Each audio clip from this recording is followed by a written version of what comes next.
What if the love that once saved you is now the cage that's slowly killing you? Welcome to BookPodCastZone, where we dive into A Court of Mist and Fury, a world where love is tested, power is seductive, and survival comes at the cost of your soul. In this episode, we follow Feyre, no longer the fragile mortal girl from Spring Court, but a survivor of war, trauma, and betrayal. She made a bargain with the knight, but what she's about to discover there will change everything she thought she knew. Secrets, shadows, seduction. This is not the fairy tale you were promised. It's darker, deeper, and far more dangerous. Stay with us as we unravel the twisted beauty and raw power of A Court of Mist and Fury, a story that doesn't ask for your heart. It rips it out and dares you to keep listening. Hello, everyone. Hi, Aleda. Hello, everyone, and welcome to BookPodCastZone. I'm Emma. And I'm John. Okay, so today we're really embarking on something crucial, aren't we? We're diving deep, like really deep, into the very first chapters of A Court of Mist and Fury. And this book, it just completely transforms everything we thought we knew from A Court of Thorns and Roses. Oh, absolutely. It's like it takes that fairy tale ending we thought we got and just shatters it. Right. It rips it up and forces us and Feyre to confront the messy, really complex aftermath of everything that happened. It's not neat at all. Indeed. We're going to be looking closely at chapters 1 through 5. This is where we see Feyre grappling with the devastating fallout from her ordeal under the mountain. And then there's the weight of this bargain she made, this powerful bargain with Rhysand. And on top of that, she's getting these first unsettling glimpses of a world, the Night Court, that just challenges all her preconceptions about, safety, love, power, everything. It's such a foundational stretch of the story, isn't it? It really is. It sets the stage for what becomes this, well, truly monumental character arc for her. Yeah, it's a really pivotal transition, like a radical departure from book one.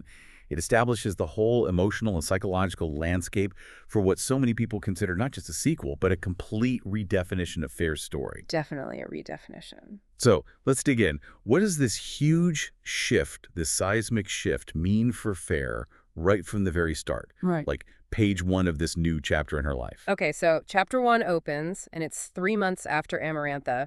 Feyre is back. She's high fae now. Right. She should be living the dream, basically. Safe in the Spring Court with Tamlin, the guy who saved her, who she saved. Exactly. You expect sunshine and roses, the happily ever after, but Maas just immediately throws that expectation out the window. Completely. Instead, we're plunged into this really stark, visceral reality. Feyre is, well, she's broken, profoundly broken. It's not just sad, it's this deep haunting from the trauma she endured. She's physically there, in the middle of all the beauty of the Spring Court, but mentally, emotionally, she's still trapped under the mountain. Yeah, that phrase comes up again and again. She's just not present. And this disconnect, this internal war she's fighting, it's clear from the very first pages. It's immediate. What's so interesting, I think, is how deliberately Maas shatters that expectation. Yeah. No easing us in, just bam, here's the reality of trauma. Exactly. It's not just, oh, she's a bit down. It's a deeply realistic portrayal of PTSD, post-traumatic stress disorder. We see it in the nightmares and hollowness she talks about. That hollowness. Yeah. It feels so real. It's this constant gnawing emptiness that just permeates everything. And her transformation into high fae, getting immortality, getting power, it hasn't healed those psychological wounds. If anything, it seems like it makes it worse somehow. In many ways, yes. Because she's been forced into this new reality, this new body that she's completely ill-equipped to handle emotionally. Her immortal body is high fae, sure, but her human heart, the core of who she is just shattered. So she's got this awful duality. Right. Powerful on the outside, maybe, but inside she feels terrifyingly vulnerable, isolated, even when she's surrounded by comfort and supposed safety. It's a fundamental shift in her being, this emptiness that echoes the horrors she faced. It's a direct result of, well, moral injury, severe psychological distress. And if you've listened to the audiobook, Yeah. wow, the narrator does such an incredible job conveying that turmoil. You really feel it. Oh, definitely. Those vocal shifts, they capture her internal pain so well. Like when she describes herself as hollow. Yes, the voice just drops. It becomes almost a whisper. It gives you chills, that raw emptiness. And then when she's trying to just, get through the day, trying to act normal, there's this brittle sharpness, this strained quality to her voice. You can hear the desperation, her trying to hold herself together while she's falling apart inside. The pacing, too. It's masterful. Sometimes it slows right down when she's lost in a memory or just kind of checked out, dissociating. And then it speeds up during those flashes of panic, the claustrophobia she feels. It really makes her emotional isolation palpable. It really does. It makes you think, doesn't it? What happens when you put a survivor back into what should be a safe place, but there's no room, no actual support for healing? Does that safety become just another kind of prison? It feels exactly like that for Feyre here. Precisely. Which leads us right into the Spring Court itself. Because paradoxically, this place that was supposed to be a sanctuary, it becomes this beautiful but utterly suffocating trap for her. A gilded cage, that's the perfect description. Maas weaves this profound sense of claustrophobia around Feyre, and it's especially strong with the wedding preparations constantly happening. The wedding planning. It's relentless. And Tamlin's, well, his protective grip, it starts feeling less protective and more possessive. Yeah. The Spring Court itself, all the lush gardens, the colors, the sunlight, it looks idyllic. Yeah. It's supposed to be peace and beauty embodied. But for Feyre, it's suffocating. It becomes a gilded cage. Like you said, it's perfect. She's living inside this priceless, beautiful glass box, meticulously decorated, but she can't breathe. And those wedding preparations. And they should be happy. Exciting. But they're just another layer of confinement for her. It feels like a countdown, a clock ticking towards being locked into this future she's absolutely not ready for. A future that doesn't even feel like her choice anymore. Exactly. It feels like this inescapable path she's being forced down. Her agency, her ability to make her own decisions, even small ones about how she wants to heal, it's completely stripped away. You feel that quiet desperation building in her, this loss of control, this feeling of being forced into a role, the blushing bride, the grateful survivor, instead of being allowed to just be, to heal. And it raises this really crucial question, doesn't it? Can love, even if it starts with good intentions, become a cage? Tamlin's protection. Look, it clearly comes from his own deep trauma, too, right? What he went through under the mountain, being unable to save his people, unable to act. Right. He has his own scars from Amarantha. Huge ones. So his desire to keep Feyre safe is understandable. But the way he does it, it ends up stifling her recovery. It stifles her freedom. He tries to shield her from everything difficult, every negative emotion, every potential threat. But in doing that, he's stopping her from actually confronting her trauma, from processing it, from growing beyond it. Precisely. It highlights this critical difference between genuine partnership and, well, possession. Or control, maybe. And Maas is definitely playing with those traditional narratives here. Oh, absolutely. It's a Gulliver's subversion. Feyre's internal struggle becomes this really powerful feminist critique of the whole damsel in distress rescued by the hero trope. Because, yes, she was rescued externally, but internally, she's still profoundly in distress. And the hero who saved her, he's now inadvertently, or perhaps not so inadvertently, holding her captive with this suffocating control. It's brilliant. And that connection to the Persephone myth, it feels so incredibly spot on here. It's such a powerful way to understand Feyre's state. It's not just about what happened to her under the mountain, but about where does she belong now? Does she belong anywhere? Maas brings in those mythological undertones so effectively. Persephone, goddess of spring, abducted by Hades, king of the underworld, forced to be his queen. And then that bargain, right, splitting her time between the surface world and the underworld. Exactly. And Feyre's literal descent under the mountain, and now her struggle to exist between her mortal past and her new, traumatized Fae present. It's such a direct, painful echo. She's caught between worlds. She can't go back to who she was, but she can't fully embrace this new Fae identity either, not when she's still so broken. It's not just physical, it's psychological, it's spiritual, a deep fragmentation of herself. So connecting it to that bigger picture, that Persephone parallel, it suggests this fundamental shift in her, right? Something irreversible. Yes. She's not just someone who survived something terrible. She's someone who was fundamentally altered by it. Just like Persephone became forever tied to the underworld, Feyre is forever changed by her time under the mountain. And that myth, it doesn't just explain where she is now. It foreshadows what's coming, doesn't it? It really does. It implies another descent, maybe into a different kind of darkness, maybe a metaphorical one. Or it implies this profound choice she'll have to make between different realms, different lives, different versions of herself. The question isn't if she'll be pulled somewhere else, but where and why. Precisely. Ugh, it was such a brutal reality check in this first chapter. She survived, yes, but the cost. It's staggering. She's powerful now, technically. Immortal. high Fey abilities. But she feels utterly vulnerable, completely disempowered. This chapter just throws us right into that, the cost of survival, and this awful clash between her human vulnerability, her scars, her grief, her numbness, and this newfound Fey power she didn't ask for and doesn't know how to handle. Survival is rarely free, is it? Maas shows us that so clearly. It comes with this profound price, paid in peace of mind, paid in her sense of self. Her human vulnerability is constantly at war with her Fey power. And it's an internal conflict that just defines her in this chapter.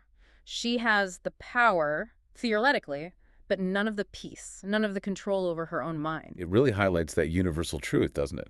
Sometimes the biggest victories leave the heaviest scars. Absolutely. And Feyre's internal battle, this awful dissonance between who she was and what she's become, it sets the entire stage for her whole journey in this book, a journey of self-reclamation. She's not just dealing with trauma, she's dealing with a massive identity crisis. Exactly. Who is she now? Not just what was done to her or what she became physically. And Maas shows this so vividly, like when Feyre's instincts scream at her to run, to flee, but her Fey body feels too slow, disconnected from her panic. Oh, that part is chilling. That physical sensation, her identity clashing with her power, it just embodies that agonizing cost of survival. It's a journey of finding identity in the face of this profound, unwanted change. So thinking about all that, for you, our listener, what stands out most to you about Feyre's state in this chapter, that fractured feeling? And how do you relate to that idea of a beautiful place feeling like a cage? Have you ever felt that way, where comfort becomes confinement? If you're finding this deep dive into A Court of Mist and Fury as fascinating as we are, please remember to like, subscribe, and share this episode. Your support really helps us keep doing these explorations. Okay, let's move into Chapter 2. All right, Chapter 2. So, moving on from her internal state, we get this looming external pressure introduced. Yeah, the bargain. The elephant in the room, or rather, the High Lord of the Night Court waiting in the wings. Feyre's internal conflict just gets deeper, doesn't it? Yeah. Because that bargain with Rhysand looms. It's not just a vague threat somewhere down the line. It's a constant, visceral reminder of this desperate, terrifying choice she made under the mountain to save herself, to save everyone. 1 week, every month, in the Night Court. Just the thought of it causes her this profound, almost paralyzing dread. And what's really insightful here is how complex her internal battle is. Yes, she's terrified of Rhysand, his reputation, what he did under the mountain. Understandably so. But it's tangled up with this deep sense of guilt, which suggests her fear isn't just of him, it's about the implications of her own actions, the secrets she's keeping, the things she had to do. Right. It represents the unknown, maybe breaking free from Tamlin's control, but also the consequences of her past choices catching up with her. Her nightmares intensify, and the text says they reflect her guilt over past deeds. What deeds specifically, though? Is it the 2 Fey she killed? Could be. That was brutal. Or the bargain she struck with Amarantha? Or is it the bargain with Rhysand itself, which now feels like a betrayal of Tamlin, of this life she's supposed to be living? It's probably all of it, bundled together. Probably. And the audiobook, again, just nails this feeling. There's this chilling intensity. The narrator uses these subtle inflections, almost a vocal shiver, whenever Rhysand or the bargain comes up in Feyre's thoughts. You feel that tremor in her voice, the quickened breath. It underlines the fear so effectively. It really makes you wonder, doesn't it? Is this bargain just a curse, tying her to a fate she dreads? Or is it maybe a hidden blessing, something that will force her to confront all this fear and guilt and maybe unlock a path to healing she wouldn't find otherwise? That's a good question, because while all this is eating her up inside, she's still stuck trying to fit into the Spring Court's idyllic facade. It's like she's trapped in that beautiful painting, like you said, but the canvas is crumbling and she's the only one noticing. Yeah, the peace, the beauty, the gardens, the sunlight. It's such a stark, painful contrast to her inner turmoil. And that facade, that pressure to pretend everything is wonderful, it just makes her isolation worse. She feels this unbearable need to maintain the illusion of happiness for Tamlin, for the court. It must be agonizing to suffer in a place that's supposed to be comforting, where happiness feels almost mandatory. It really underscores that theme, doesn't it? Appearances can be so deceiving. A perfect exterior can hide these deep, festering cracks. And for Feyre, this facade just makes her feel more trapped, more misunderstood, more alone. The stifling calm of the Spring Court versus her internal panic. Right. The artificial tranquility versus her emotional chaos.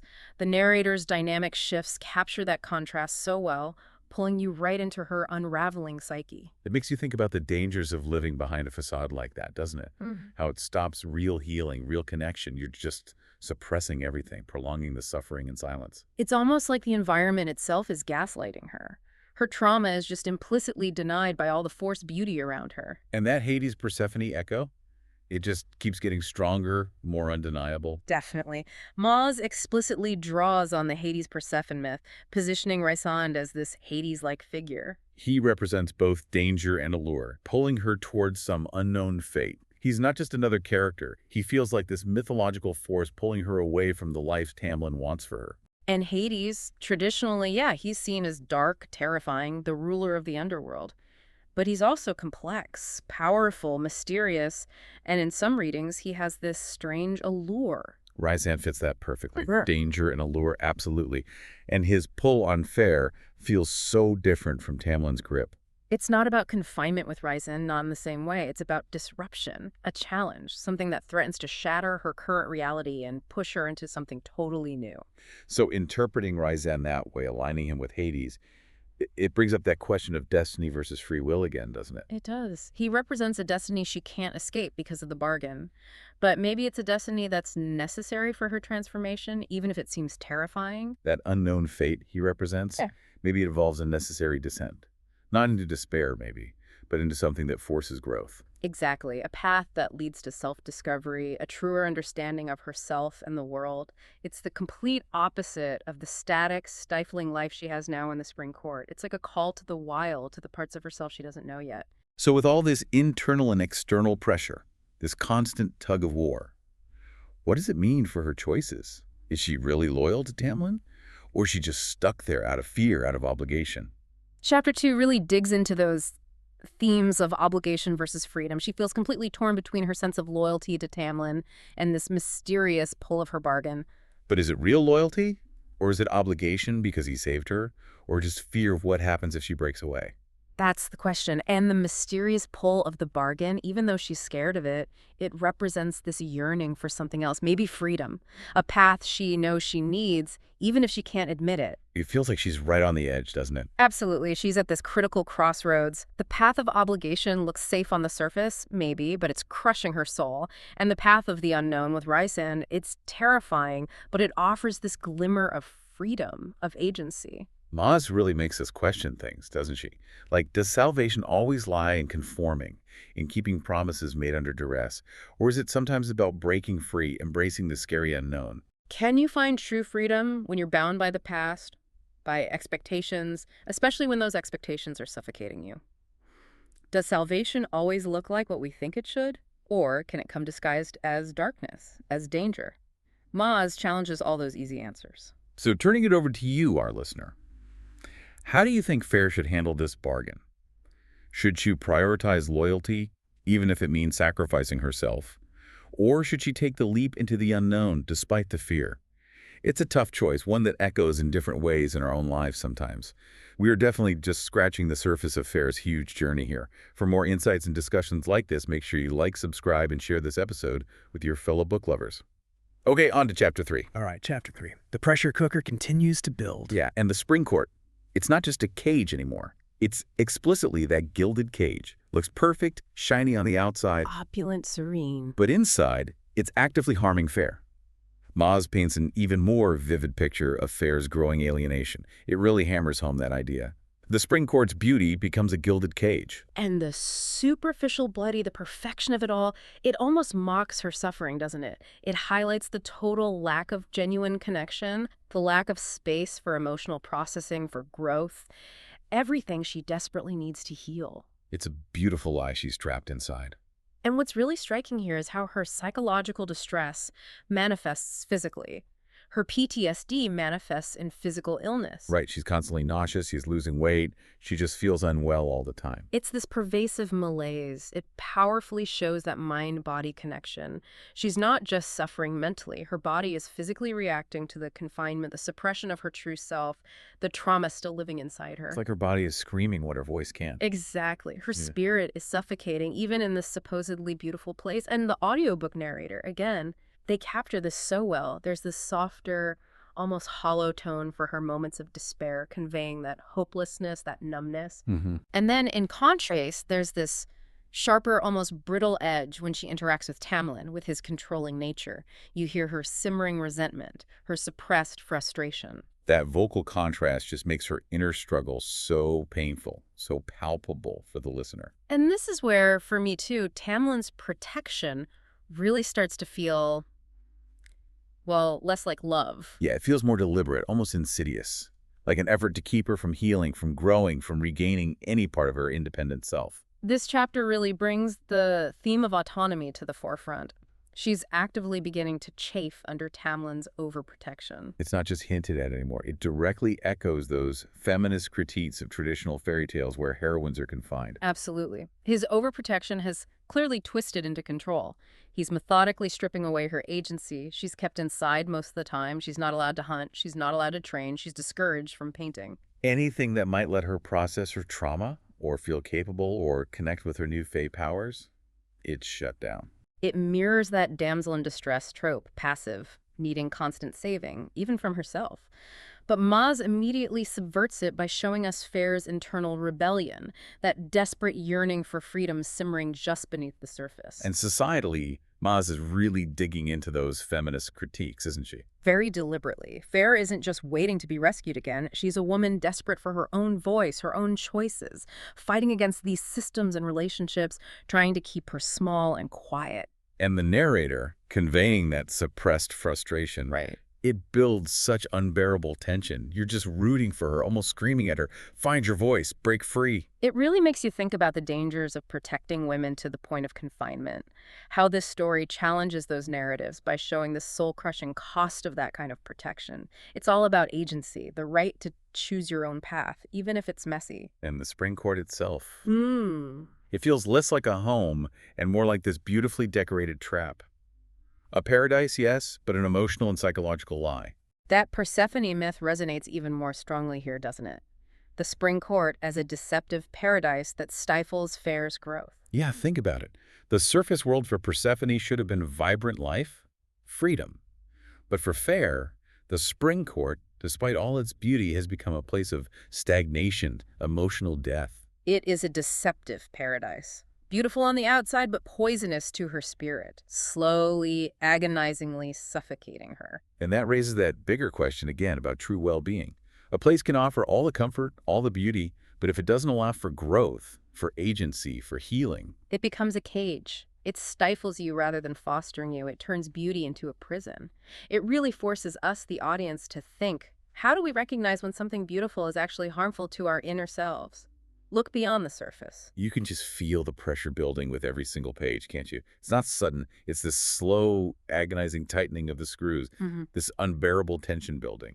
Maas masterfully sets up a slow burn tension that promises a transformative arc. It's built through her illness, her internal struggles, the growing friction with Tamlin, that ever-present bargain hanging over her. It prepares you for something huge to happen. You know something has to break. And the slowness of it, the incremental nature of her suffering, it makes the eventual break, the transformation, feel so earned, so profound. It emphasizes that real change often happens slowly, through internal struggle before it explodes outwards. Exactly. It's not a quick fix. It takes courage, patience. And the audiobook, capturing every nuance of her simmering frustration, it lets you feel that mounting pressure, anticipating that breaking point. It really promises a transformative arc rooted in her deepest pain. So listener, think about this. Have you ever felt trapped in a situation that looked perfect to everyone else, but felt suffocating to you? What did you do, or what would you do, to break free from that kind of beautiful cage? It's a powerful thing to consider. Don't miss a single moment of Feyre's intense journey. Please like, subscribe, and share this deep dive so you stay updated with all our explorations. Up next, Chapter 4, Things are about to change. Okay, deep breaths, everyone, because here we go. This is it. The turning point. Rhysand finally arrives, and it's not just an entrance, it's an earthquake, a cataclysm that just shatters the stagnant, suffocating illusion Feyre's been living in. Absolutely. Chapter 4 marks a turning point as Rhysand arrives to claim Feyre for her week in the Night Court, per their bargain. And Maas, she crafts a dramatic entrance for Rhysand. It completely obliterates the fragile harmony, or maybe the illusion of harmony, in the spring court. The air just crackles when he shows up. What's brilliant is how Maas uses him as this pure, disruptive force. His mere presence, his calm assertion of his claim. It instantly destabilizes Tamlin's control. It shatters Feyre's precarious peace. It's way more than just a formal visit. It's an assertion of power. A reminder of that bargain, that debt that has to be paid. His arrival isn't just about fulfilling a contract. It's about shattering the illusion of safety Tamlin built around Feyre. Forcing her to confront the reality of her situation, and maybe forcing her to confront herself. And his charisma versus his menace. It's so perfectly balanced, isn't it? Terrifyingly so. You can't figure him out, but you definitely can't ignore him. The audiobook nails this. That charisma and menace with a velvet smooth delivery that makes listeners literally lean in. You hear the purr in his voice, the threat under the charm. And those subtle echoes in his voice, adding to the otherworldly atmosphere. He feels like this force of nature rattling the spring court's foundations. And Feyre, despite being terrified, she feels this pull, doesn't she? This raw curiosity about him she can't suppress. Yeah. It's like the moth to the flame analogy, but the moth is also frantically trying to fly the other way. This chapter highlights it perfectly. Feyre's fear clashes with her curiosity as Rhysand's presence disrupts the spring court's fragile harmony. She's been taught to fear him, constantly reminded of his reputation from under the mountain. But despite all that, there's this undeniable, almost primal curiosity, a yearning to understand him. Is that her agency starting to wake up, that flicker of the independent woman she was? Right. Or just human nature reacting to the forbidden unknown? It's probably a bit of both. And it raises that question about human nature, doesn't it? We fear what we don't understand, especially when it's been demonized.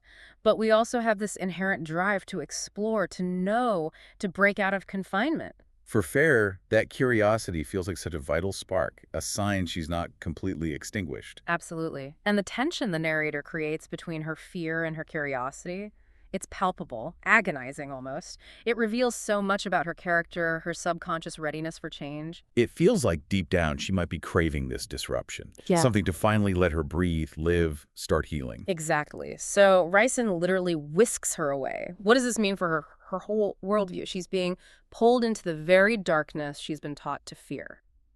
But what if that darkness isn't what she expects?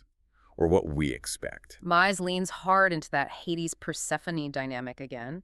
Rhysand whisking Feyre away to a dark realm, challenging her perceptions of good and evil. He's literally taking her to his domain, the Night Court, a place rumored to be full of shadows, horrors. It fundamentally challenges her ingrained idea that night equals evil and spring equals good. So connecting this to the hero's journey, to grow, she has to confront these notions, right? Yeah. Venture into the unknown. Precisely. This journey into the dark realm isn't just geographical, it's a journey into moral ambiguity, where her black and white understanding of the world gets completely dismantled. What kind of revelations happen when you're forced to confront your biases like that? By experiencing a reality that defies everything you thought you knew. It implies that the deepest truths are often found where you least expect them. It forces a radical reevaluation of everything. And it's such a tug of war for her, isn't it? Tamlin desperately trying to hold on to her, keep her confined. While Rhysand forcefully pulls her into this terrifying yet somehow alluring unknown. Who can she possibly trust at this point, after everything? Themes of trust and power dynamics emerge, the text says, as Feyre grapples with Rhysand's intentions and Tamlin's possessiveness. The power play is complex. Tamlin's possessiveness is overt, controlling. Rhysand's approach is more subtle, maybe manipulative, but undeniably powerful in how he forces her hand. Who really has her best interests at heart? Or is it just about control for both, exercised differently? After the betrayal under the mountain and her disillusionment with Tamlin, how does she even begin to figure out who to trust? It raises that question about power itself. Is it overt control or subtle influence? And that confrontation between Rhysand and Tamlin when he arrives, it showcases their different methods so clearly. It feels like a fundamental shift in the power dynamic around her. Absolutely. Maas portrays Rhysand as both threat and catalyst, pushing Feyre towards self-discovery, not gently, but through dramatic intervention. It's the start of her reclaiming her own power, even if she doesn't realize it yet. Okay, listener, put yourself in Feyre's shoes right then. Which feels more terrifying, being perpetually held back, suffocated in that beautiful cage, or being abruptly pulled into a scary, yet strangely compelling, unknown by someone like Rhysand. Two very different kinds of fear. This is just the beginning of Rhysand's influence. To hear what happens next and for more deep dives like this, make sure to like, subscribe, and share. Now let's venture into Chapter 5 and into the Night Court itself. Okay, Chapter 5. Brace yourselves, because this reveal is stunning. Oh, absolutely jaw-dropping, Feyre. It's not just a city. It's this living, breathing contradiction to everything we've been led to believe about the Night Court. Pure narrative genius. This is where Maas introduces the Night Court, specifically unveiling its breathtaking city of Velaris through Feyre's awestruck eyes. And it's pivotal because it immediately completely challenges every single preconception Feyre and us readers had. We expected shadows, darkness, menace, depravity. And what does she find? Something entirely gloriously different. Maas defiantly challenges our perceptions. The Night Court isn't just shadows. It has this incredible, vibrant heart. A city of starlight embodying beauty, mystery, life. It completely defies expectations. Velaris is bathed in starlight, vibrant with color, alive with music, bustling with life. The sensory experience is immediate. You can almost feel the cool, star-dusted air, see the shimmering lights on the river, hear the voices, smell the food and flowers. It's not the gloomy underworld she expected at all. And the audiobook narrator. Yeah. Their tone becomes so warm, reverent, mirroring Feyre's awe. It makes it a sensory delight for us, too. The pacing deliberately slows to let listeners savor the world building. You get to immerse yourself in this unexpected paradise right alongside her. It makes you question everything about prejudice and reputation, doesn't it? Can a place with such a dark name be a haven of light and healing? Or do our biases just blind us to its true nature? And then it gets even better. Not only is the city a surprise, but Rhysand's inner circle, they are just as intriguing. Oh, yeah. Feyre meets Rhysand's inner circle Morrigan, Cassian, Azriel, and Amren, each with distinct personalities that hint at rich backstories. These are not just sidekicks. They are immediately compelling, deep characters, full of sharp wit, fierce loyalty to each other. It's such a stark contrast to the stifling formality and isolation of Tamlin's court, where Feyre had no real friends, no confidants. Their interactions with her, there's playful banter, genuine concern, this refreshing directness. It offers the potential for real connection, real support, which she desperately needed. You feel that shift, don't you? The knot in her chest loosening as she meets this vibrant, tight-knit group. It feels like a chosen family. Exactly. The inner circle represents that kind of chosen family, the support system she needs to heal, maybe even to survive. Their personalities, their bonds, hint at this complex web of relationships that will be crucial for her transformation. Unlike the Spring Court, where she was isolated, infantilized, this group treats her with respect. They challenge her, engage with her, give her space to be herself without judgment. It poses that powerful idea, doesn't it? Sometimes the family you choose, the people who really see you and accept you, are more vital for your well-being than anyone else. They provide the psychological safety she needs to start unpacking everything. It feels like walking into a dream after being stuck in a nightmare. Velaris is more than just beautiful. It feels almost mythical. And Maas leans into that. She weaves mythological depth, with Velaris evoking an Elysian paradise, contrasting the Night Court's fearsome reputation. Elysian Fields. The paradise for heroes in Greek mythology. Place of peace, beauty. Velaris embodies that perfectly. Hidden beauty, peace, vibrant life under a cloak of darkness. It elevates the city beyond just a place. It gives it this sense of hope, sanctity, miraculous existence. A true refuge. So this mythological parallel, this Elysian paradise, it highlights that perception versus reality theme again. Immensely. The Night Court is feared, reviled, but it harbors this secret paradise. It challenges Feyre's understanding and ours, suggesting true beauty, healing, safety can be found in the most unexpected places, hidden from judgment. It implies paradise isn't always obvious, and reputation rarely reflects the complex truth. It pushes the story beyond simple good versus evil into something much more nuanced, exploring appearances versus hidden depths, making us question our own biases. So what does this all mean for Feyre? After everything she's been through in just these first few chapters, she's only just arrived in Valaris, but already there's this flicker of something new, a feeling of belonging that was so painfully absent before. Themes of belonging and healing surface as Feyre begins to feel a spark of freedom in this new environment. And that spark of freedom is huge. It's not just physical freedom. It's freedom from Tamlin's surveillance, freedom from the Spring Court's expectations.